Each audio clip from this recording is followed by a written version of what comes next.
Everyone, कैसे हैं आप सभी। आई एम श्योर कि आप सभी ठीक होंगे। तो चलिए हम लोग आज का वीडियो स्टार्ट करते हैं। आज के वीडियो में हम लोग जो है एक 8 नंबर का क्वेश्चन डील करने वाले हैं जो प्रीवियस ईयर में पूछा गया था और काफ़ी इंपॉर्टेंट क्वेश्चन है। ठीक है, तो जो लोग भी चैनल पर नए हैं वो लोग चैनल को सब्सक्राइब कर ले, वीडियो को लाइक करें और अपने दोस्तों से शेयर ज़रूर करें ताकि सभी को जो है ईजी लैंग्वेज में नोट्स मिल सके।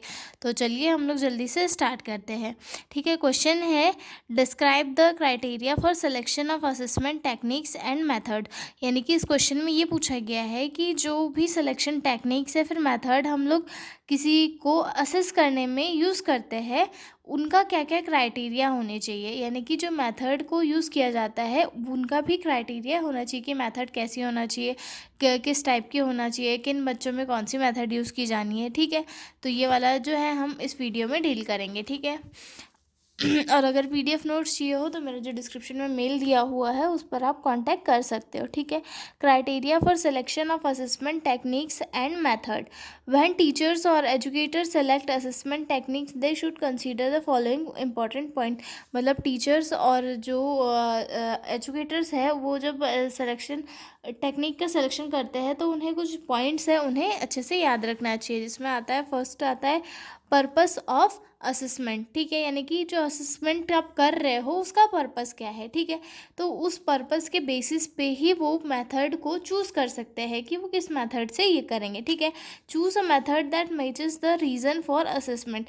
यानी कि जो जिस चीज़ का असेसमेंट वो कर रहे हैं, किसी स्पोर्ट्स का कर रहे हैं, किसी प्रैक्टिकल स्किल का कर रहे हैं, किसी नॉलेज का कर रहे हैं, तो उसके अकॉर्डिंग ही उसका जो असेसमेंट मेथड है वो होना चाहिए। ठीक है, फॉर एग्जाम्पल के लिए if you want to check understanding use a written test, if you want to check skill use practical test. यानी कि अगर हमें किसी पर्सन की अंडरस्टैंडिंग को जानना है तो हम उसका रिटन टेस्ट ले सकते हैं, और अगर किसी की स्किल्स को चेक करना है तो हम लोग जो है उसका प्रैक्टिकल टेस्ट लेके उसकी स्किल के बारे में जान सकते हैं कि बंदा कितना नॉलेजेबल है, उसकी स्किल्स कितनी डेवलप है। ठीक है, उसके बाद आती है सेकंड, जो मेथड है वो वैलिड होना चाहिए। ठीक है, वैलिड दैट मीन्स कि वो उसमें एक सत्यता होनी चाहिए, सत्यता हिंदी में बोल सकते हैं उसे। ठीक है, one of the most important criteria of a good evolution device is validity.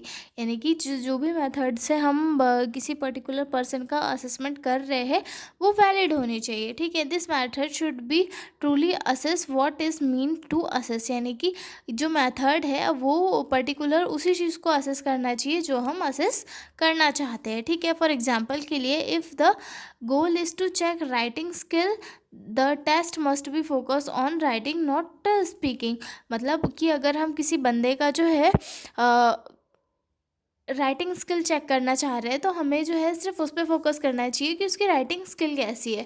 हमें उसकी स्पीकिंग स्किल्स को ध्यान में ना रखते हुए सिर्फ राइटिंग स्किल को चेक करना चाहिए।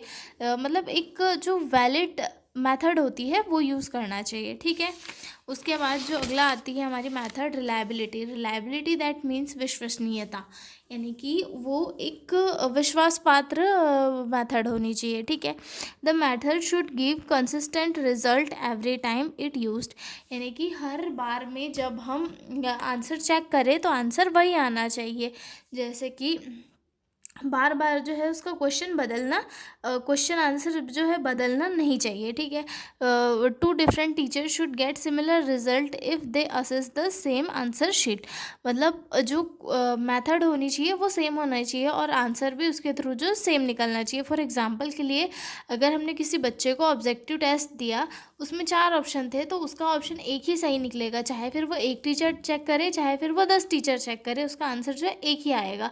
तो ये जो है एक रिलायबिलिटी हर एक जो मेथड होती है उसमें होनी चाहिए। ठीक है, उसके बाद आते हैं ऑब्जेक्टिविटी यानी कि निष्पक्षता।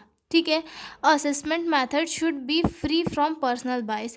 मतलब जो असेसमेंट मेथड होती है वो किसी भी पर्सनल बायस से जुड़ी हुई नहीं होनी चाहिए, मतलब फ्री होनी चाहिए उससे। ठीक है, मतलब इसमें किसी का पर्सनल कोई इशू ईगो नहीं होना चाहिए। ठीक है, all student should be judged bye same standard. मतलब सभी स्टूडेंट को जो है एक सेम स्टैंडर्ड के अकॉर्डिंग जज किया जाना चाहिए। ऐसा नहीं कि कोई बच्चा अगर ब्राइट है तो उसे ज़्यादा नंबर मिल जाए और ज़्यादा और अगर कोई बच्चा कम पढ़ता है तो उसे मतलब उसे उसके लिखे हुए से भी कम नंबर दिए जाए, ठीक है। ऐसा नहीं होना चाहिए इसमें। उसके बाद आती है fourth the method should be related to the learning objective. Relevance relevance that means प्रासंगिकता, यानी कि जो पर्टिकुलर ऑब्जेक्ट है हमारा, जिस चीज़ का हम असेसमेंट कर रहे हैं उससे जुड़ी हुई होनी चाहिए, यानी कि उससे कनेक्ट होनी चाहिए, ठीक है। The method should be related to the learning objective, यानी कि जो लर्निंग ऑब्जेक्टिव है, हम लोग जो वो चीज़ों को एग्जामाइन कर रहे हैं उससे रिलेटेड होनी चाहिए, ठीक है। डोंट इंक्लूड अनरिलेटेड क्वेश्चन, यानी कि जो जिस चीज़ का हम लोग टेस्ट ले रहे हैं वही सारी चीज़ें उस टेस्ट में पूछी जानी चाहिए। जैसे कि हिस्ट्री का टेस्ट है तो वहाँ पर जो है साइंस के फैक्ट्स नहीं पूछे जाने चाहिए, यानी कि पर्टिकुलर टॉपिक का हम टेस्ट ले रहे हैं तो सिर्फ उसी पर्टिकुलर टॉपिक के जो है टेस्ट के क्वेश्चन उसमें होने चाहिए, ठीक है। उसके बाद आते हैं इक्विलिब्रियम।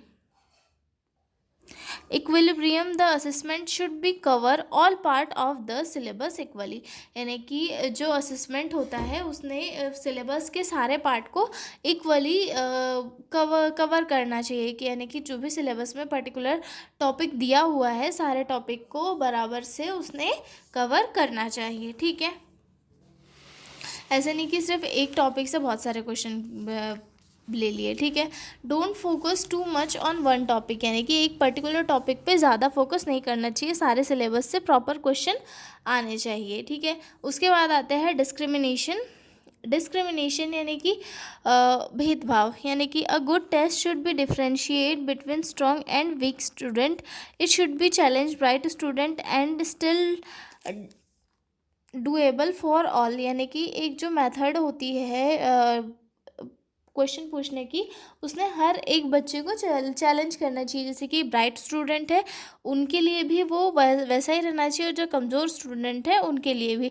जैसे कि सारे क्वेश्चन जो है एकदम हार्ड नहीं होने चाहिए, कुछ क्वेश्चन सिंपल होने चाहिए और कुछ क्वेश्चन हार्ड होने चाहिए, ठीक है। इससे क्या होगा कि जो बच्चे पढ़ने में अच्छे हैं और जो बच्चे पढ़ने में अच्छे नहीं, उनके बीच में एक डिफ्रेंशिएशन हो जाता है मार्क्स के बेस पे कि कौन कौन सा बच्चा क्या क्या करने की एबल है, ठीक है।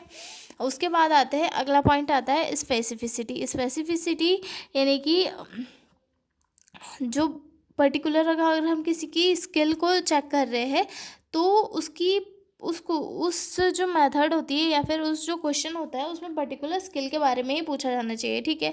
The technique should be measure specific skill और नॉलेज, मतलब उस टेक्निक के अकॉर्डिंग एक पर्टिकुलर स्किल या फिर नॉलेज को ही जो है मेज़र करना चाहिए, ठीक है। अवॉइड जनरल वैगस क्वेश्चंस, मतलब जो जनरल क्वेश्चन होते हैं उन्हें अवॉइड करना चाहिए, ठीक है।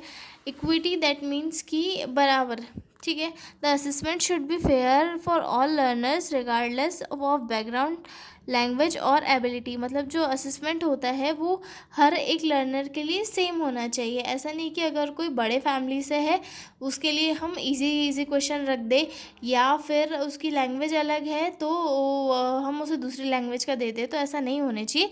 सभी लर्नर्स के लिए सेम लैंग्वेज का हमें प्रोवाइड करना चाहिए, ठीक है। इसमें आता है provide support for all student with special need, मतलब हर एक स्टूडेंट के लिए ये जो है हर एक स्टूडेंट के लिए एक स्पेशल सपोर्ट प्रोवाइड करना चाहिए। ऐसा नहीं कि किसी एक पर्टिकुलर को सपोर्ट दे दिया दूसरे को नहीं, तो ऐसा चीज़ें नहीं होनी चाहिए। फॉर एग्जांपल के लिए for a visually impaired child used oral testing instead of writing test, मतलब जो बच्चा देख नहीं सकता है उसके लिए हम लोग ओरल टेस्टिंग का यूज़ कर सकते हैं इंस्टेड ऑफ रिटन टूल्स। इसमें क्या होगा, एक स्पेशल सपोर्ट भी मिल जाएगा बच्चे को और उसकी जो स्किल है उसके बारे में भी जाना जा सकता है, ठीक है। उसके बाद आते हैं अगले इस पे, वो है एफिशिएंसी दैट मीन्स कि इफ़ेक्टिव कितनी मेथड है। मेथड अगर हम लोग यूज़ कर रहे हैं तो वो इफ़ेक्टिव होनी चाहिए, ठीक है। The method should be useful, result in less effort and cost, मतलब ज़्यादा कॉस्ट भी नहीं होना चाहिए और कम एफर्ट के साथ उसका रिजल्ट निकल जाना चाहिए, ठीक है। Teacher should be able to check answer easily and quickly, teachers को जो है उसका आंसर क्विकली और इजीली आ जाना चाहिए, ठीक है।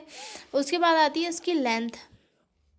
The length of test should be suitable for all student level and available time, मतलब स्टूडेंट जो टेस्ट की लेंथ है वो ज़्यादा लंबी नहीं होनी चाहिए और ज़्यादा छोटी भी नहीं, यानी कि उन क्वेश्चन को सॉल्व करने के लिए एक प्रॉपर टाइम दिया जाना है कि चाहिए कि बच्चे जो है इस टाइम में क्वेश्चंस को अटेम्प्ट कर लेंगे, ठीक है। Too long cause stress, too short may miss content, मतलब अगर कोई जो क्वेश्चन पेपर है या फिर टाइम ड्यूरेशन है क्वेश्चन का, अगर वो ज़्यादा लंबा है तो वो बच्चों में स्ट्रेस पैदा कर सकता है, और अगर बहुत ज़्यादा छोटा है तो इससे जो है क्वेश्चन मिस हो सकते हैं, ठीक है। टाइम अप्रोप्रिएटनेस, दैट मीन्स कि ये assessment should be complete in given time, assessment जो है एक पर्टिकुलर टाइम में कंप्लीट हो जाना चाहिए। If the test is too long for the class period student can't finish it, मतलब अगर ज़्यादा लंबा अगर टेस्ट पेपर वगैरह है तो स्टूडेंट जो है इसे फिनिश नहीं कर पाते हैं, यानी कि टाइम के अकॉर्डिंग अप्रोप्रिएट भी होना चाहिए, ठीक है। तो ये सारी चीज़ें थी जो हमें कभी भी असेसमेंट की टेक्निक्स या मेथड को चूज़ करने से पहले याद रखनी चाहिए, यानी कि इतना सब क्राइटेरिया देख के ही हमें असेसमेंट की मेथड को चूज़ करना चाहिए, ठीक है। उसके बाद हम लोग डील करेंगे ये वाला क्वेश्चन जो पूछा गया है 8 नंबर में प्रीवियस ईयर में, describe the issues for counselling in nursing student and practitioner, ठीक है। तो अब हम मिलेंगे अगले वीडियो में इसी क्वेश्चन के साथ, तब तक ले बाय बाय। और PDF नोट्स चाहिए हो तो मेरे डिस्क्रिप्शन में मेरा मेल दिया हुआ है, उस पर कॉन्टैक्ट करके PDF ले सकते हो। Bye bye.